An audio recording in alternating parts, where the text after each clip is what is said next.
আসসালামু আলাইকুম, সবাই কেমন আছেন? আজকে রান্না করব চিংড়ি মাছ ভাজি করব আর নদীর বাইলা মাছ আলু দিয়ে ভুনা করব। এগুলা নদীর বাইলা একটু ছোট ছোট করে লইলে ভাঙে না, গোটা লইলে ভেঙে যায়। এখন রান্না করতে চলে আসলাম, সবাই ভিডিওটা দেখবেন, আশা করি ভালো লাগবে। কড়াইতে তেল দিয়ে দিলাম, তেল দিয়ে কিছু পেঁয়াজ কুচি দিয়ে দিলাম।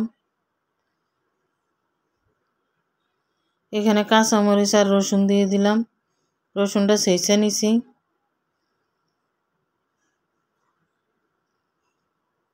পেঁয়াজটা একটু লাল লাল করে ভাজি করব।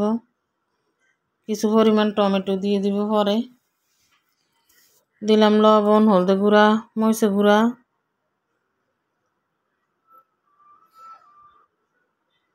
দিয়ে ভালোভাবে মিশিয়ে নিব। এখানে কিছু আদা রসুন বাটা অল্প একটু পানি দিয়ে দিলাম, কিছু টমেটো দিয়ে দিলাম।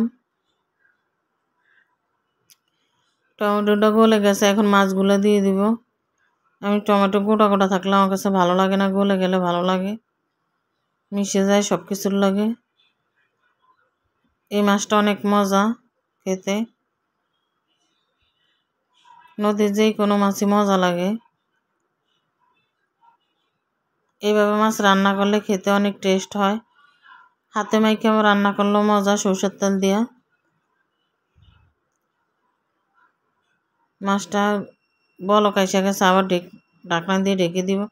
আস্তে ডিম করে দিয়ে মাছটা রান্না করছি। আস্তে আস্তে জ্বালিয়ে রান্না করলে মাছটা হয়ে যায়। এই মাছ স্বাদ লাগে অনেক।